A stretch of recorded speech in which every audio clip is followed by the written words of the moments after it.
guys eating all the leaves. Good morning, everybody. We just fed Olaf and are bringing him down here to drink water from the creek and go potty. James likes to play bat and ball when we do that. Yeah. You can see up there, we got the wood shed off of the yurt deck filled up. Really happy to have, depending on how cold our winter is, that might be all the wood we need or most of it for the winter. Half of it is Doug fir and the other half is assorted hardwoods. So what I like to do is start the fire with fir or cedar and then run hardwoods after that. I'm going to slowly turn down towards the creek. And you can see this is another place where we spread seed and we're getting really, really good germination down here. We've spread seed all over the place over the last month, and we can really tell the main factors that are helping germination are the more shade. The shadier the spots are, the better germination you get. Down here against this steep hill, this area is in shade a lot. What also helps is if it's in healthy dark soil rather than light clay or other less desirable, less rich soil. So doing really good down here. This is a spot we're really excited to kind of transform into a pretty spot because I don't know if you remember the old days, but we have a very early video of basically just bushwhacking through this with machete and eventually weed whacker fighting through all this stuff. It's still a little rough as we go that way, but getting a lot better. The main challenges now are all the rocks. We might do a lot of rock pickup or just slowly over time bring in wood chips and hay and different things to build soil over the rocks. Hopefully Olaf isn't beating up the grass too bad. I don't think he is though. I think soft dog feet aren't too rough on grass. Aw, and you're a very dainty boy. Okay, so what we're going to do today is just take you to different parts of the property, show you what's going on. But we did say in the last video that we wanted to come back after we got rain. We have unfortunately gotten very little, maybe 2 rain events of 1/10 of an inch each. Otherwise, much less than we should have, you know, over a week into October at this point. So we really need it, and there's not much on the 10-day forecast. So hopefully that changes soon. All right, I'm going to play bat and ball with James. Squat a little bit. Here it comes. Woo! Turn your body. Whoa, good swing. Set. Whoa. Jimmy. Here it comes, get set. Good one. Oh, you got Olaf. You all right, bud? Since the weather is cooling down into fall weather, we're getting some oyster mushroom fruit. You can see it coming here. This is another thing where moisture definitely would be helping. These logs being wetter is a lot better for mushrooms.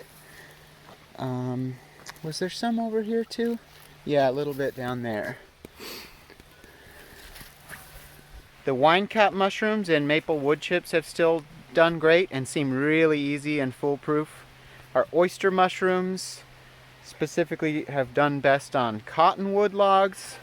And we have still never harvested a shiitake. We hope that we will. We don't know if they just take longer or if we're just picking the wrong strains in the wrong woods. I believe shiitake and oak is supposed to be best, and we have done that but haven't gotten fruit from it yet. So we'll just be patient and hope that it comes along eventually. We have some new chickens. We got 6 hens off of Craigslist that are supposed to be about 9 months old. When we went and got them, they had a lot of poop on them, and it looked like they just had a really bad setup in a backyard. They didn't have roosting bars. They were just sitting on the ground to sleep. So basically in their own poop. So we're getting them all cleaned up and Going up. making sure they look good and aren't sick or anything before we put them in with the other birds. Unfortunately, the reason we needed more chickens is our attempt to keep the chickens out with the guard dogs and goats turned into a huge failure because we're pretty sure it was Maple just started killing chickens. Over the course of a week, we lost, what do we think, between 5 and 8? Yeah. So, big failure, especially because the new chicks we hatched, we lost pretty much all of those. So, really bummed about that, but we just have to learn how to move on and learn from our mistakes, correct, and then keep going. So, these look like cute little breeds. It's a mix of 3 breeds or so, 6 hens. They should do well. And then we're back to how we used to do the chickens, where we're just using the poultry netting. We'll walk over there. They're back there, past the pond. Here's the grass germinating around the old pond. It did best. Those clumps you see there, I actually mucked really rich muddy soil out of the bottom of the pond when we were finishing working on it and placed it there, and that's why it was such good germination. We're getting decent germination other places too, but definitely the spots where it was just the driest clay isn't looking great for germination yet, but I think that's just because we'll need a lot of rain and really soak that stuff. The pond is noticeably filling just from spring activity. Even though we aren't getting much rain, there's still a decent amount of water trickling down into the pond and slowly filling it up. As soon as we get significant rains, half inch plus, I expect it to fill up very fast.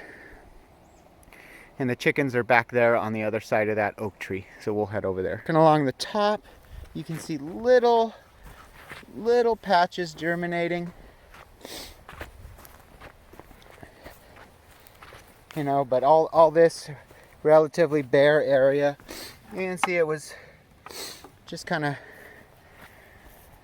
not rich clay sitting here. So it'll take time between hay, animal poop.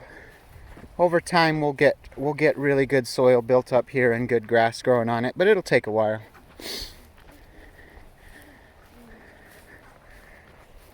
And there's the chickens over there. We're having one other problem having the chickens in with the other animals. 1 or 2 fat little goats were squeezing through that hole to steal the chicken food over there. And then I built this extra blocker thing with the idea being, okay, even if it can fit through that square, it wouldn't be able to navigate that. And then of course, a few days later, I found a fat little goat inside. So that was real frustrating. And we're just learning, you know, animals are going to try to do that stuff and drive you crazy, so you've just got to set yourself up for success. So in this case, trying to keep the chickens out there with the rest of the animals just wasn't working. So we needed to change that. Otherwise, they're looking good. They're going to go through their fall molt, lose all their feathers and grow fresh feathers. And we'll lose a lot of egg production during that time, but that's just part of raising chickens. Got the mower on the skid steer and did some mowing the last couple days. One place I really focused the mowing is this spot we call the silvopasture. I'll show you on our property map. Again, the yurt and shed and home site is in the southwest corner of the property, and then this silvopasture is a big rectangle going east all the way to the eastern property line from there. And one of the things that is done is permanent fence makes an entire rectangle of that whole thing. Now I'm walking behind the ugly old pink house, behind the old mobile that we still need to do something with. And here you can see some critters on the other side of this fence.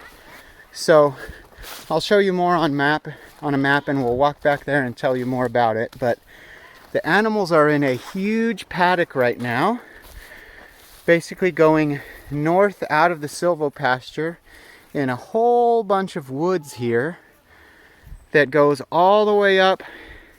On the north side, I built a new interior fence up by the new pond in the northeast corner of the property. And so they are in a huge paddock right now that I feel like we could easily keep them in for a month plus if we absolutely needed to. The reason I think we might need to do that is this extended drought we're having. The lack of rain means all of our fields are not growing grass at the rate they could be if we were getting rain. So we're going to use this big wild wooded paddock as a holding area to get us through until we finally start getting rain. And that's fine. Tina and I have talked about, we really need plans and strategies for dealing with summer drought every year. And some droughts are going to be worse than others. So some years maybe they don't have to stay in this big holding pen very long. Other years they will. So that's the kind of thing we're thinking about. Now we'll pick up again. We're going to walk north to what we call our forest road and enter this paddock and talk to you more there. Okay, Maple. And Maple was bad with chickens. She spent a day on tether, and now we just can't trust her with chickens unless we did extensive retraining, but I don't think that's even worth it. Animals are kind of following along with us. Maple and Lila horsing around up there. And then that rope there is a gate in front of the forest road. And then again to the right is east, and their pen is all the way to the property line through these woods back there. Here's Oreo, our buck that's going to breed for this year. He's getting real stinky because bucks, which means male goats still intact, do this thing in the fall where they get stinky. They like pee on themselves and just get hormone stuff going on where they stink, which smells good to the girls. And so he is really getting into that. We're going to start breeding later in October, which is a little earlier than last year. But this girl, Lavender, we are really excited about. This will be her first year to get bred, and I have a date on the calendar of about October 18th is when I expect her next heat to be. And when we see signs of her going into heat, we're going to pull off the mating shield that he is wearing and get breeding started for the year. And tracking that forward, we would be having mid-March babies, and moving forward from then, depending on, the cycle of how long it takes girls to get bred, track forward 5 months from that. Just fed the pigs. Still do the same thing where we throw the food over blackberries and they really work it over. This big girl princess, I'd like to slaughter soon because she's really big. And then over the fall and winter, we'd like to work through all the pigs and then have 0 pigs for a while. Here's the goats following us around. This is Hermione. She's the mother of Oreo. We could let Oreo breed her, but we're hoping to work with Sylvia, who helped us with breeding last year, to have just Hermione bred to an outside buck of Sylvia's. We'll see if that works out or not. It's not the end of the world if she gets bred to her son once, but we'd rather not do that if we can avoid it this year. Okay, we're at the top of the road, and I built a new piece of interior fence here cutting off to the right. Looks like the dogs found a shoe, a slipper.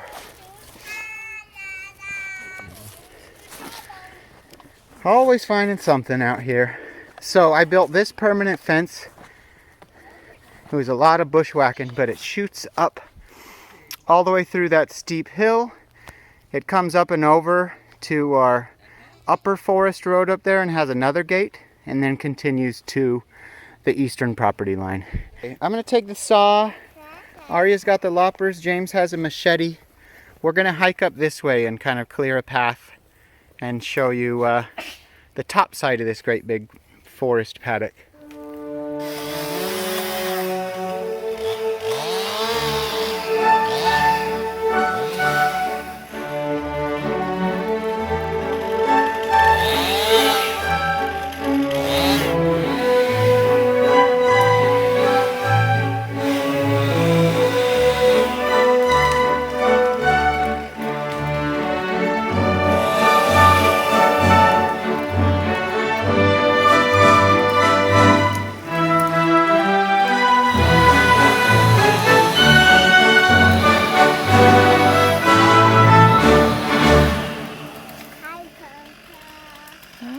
Okay, we made it up to the forest road, the upper forest road.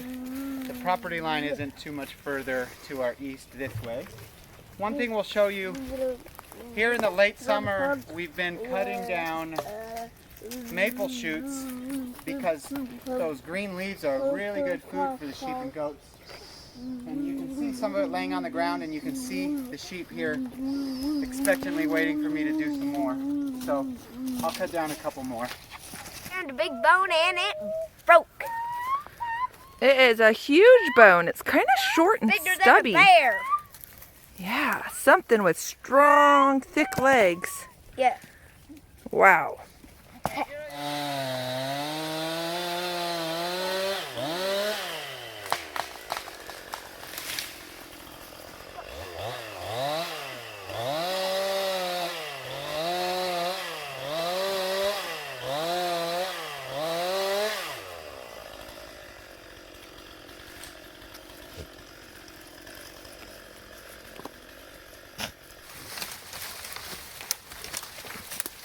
Hi. Feeding fiesta. Is so good? Yeah, getting all in there.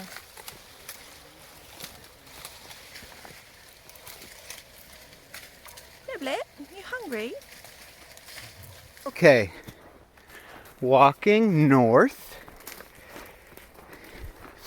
This is that other gate I mentioned for this new run of interior fence. And then I'll just step over it, it's really low.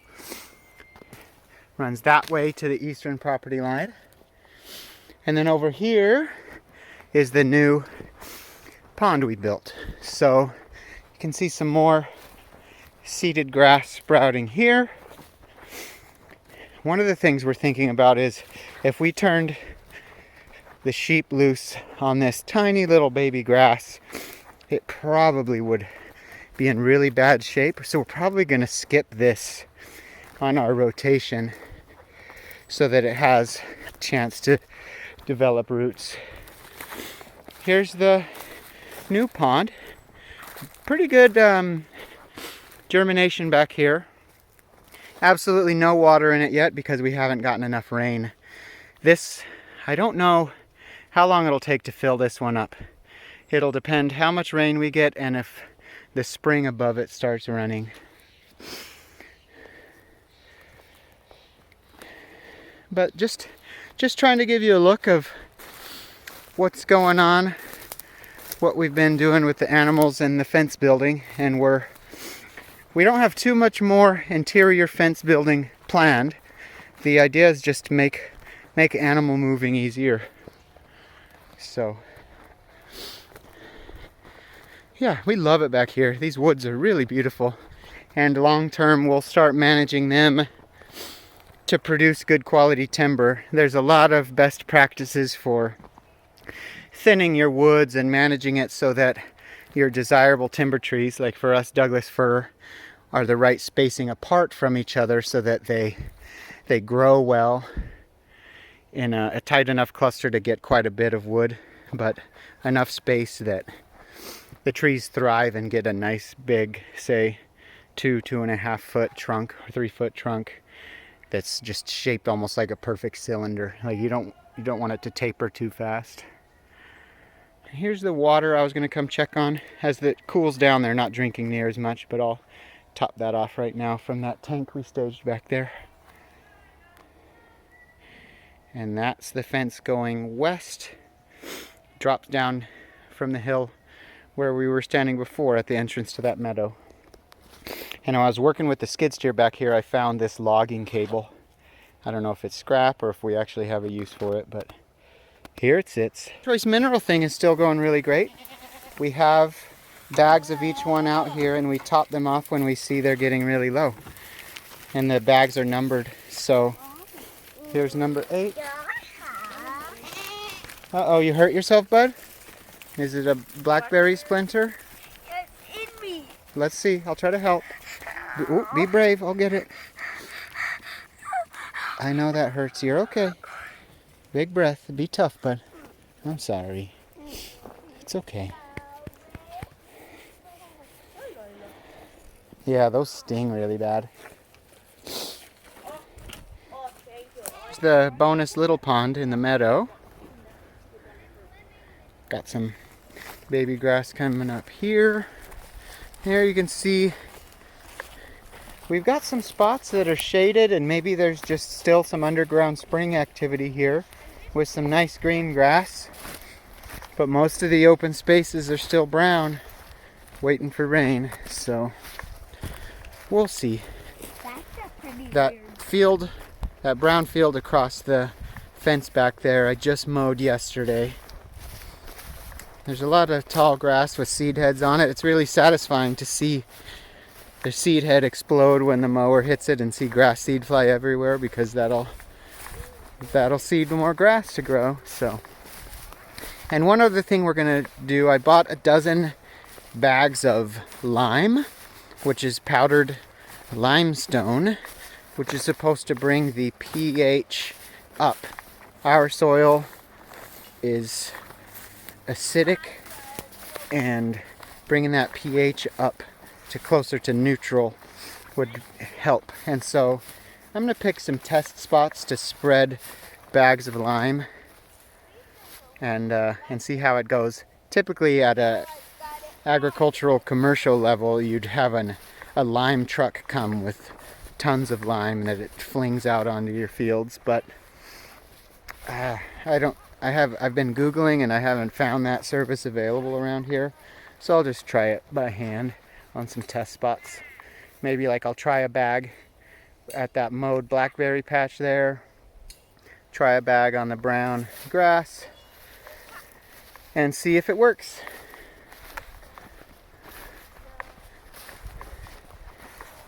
Okay, we just went full circle. This is that new fence, new gate, where a few minutes ago we were up at the top of it.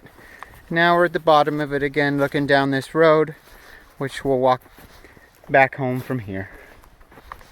Okay, that's what we've been up to. What else is going on? Arya, what sport are you doing this fall? Volleyball. What do you think of it? This one? Yeah. What's Ivy been doing? Ivy! Ivy knows so many words now. Ivy, what does the turkey say? Can you do it? She's gonna be shy. Yeah. Ivy, can you sing A, B, C, D? No. Okay. Darn it. We'll try to catch it, but she is a chatterbox. James, what are you doing? Soccer. Soccer is your sport this fall. It's going well. It's doing good. He scored a goal last Scored a goal. game. What else is going on? We've got plans. We're working with our friend Jesse, who you saw in some of the excuse me, some of the clips of building the shed. And we're gonna do more organized shelving system inside our utility room off of the yurt. Yeah. And probably some other interior stuff too. Yeah. But otherwise, we're still waiting for rain. Bless you. So, please, rain. Please. In October, we need some good multi-inch rain events. Hi, Ivy. All right, thanks everybody. See you next time. Bye. Bye. Bye. Bye. Bye bye. Bye! Someone waiting for us on the other side of the fence. The big black shadow with a pink tongue. Ooh. Is that a bear? It's a happy bear. It's a big old Wait, the fence is on, guys. The fence is on.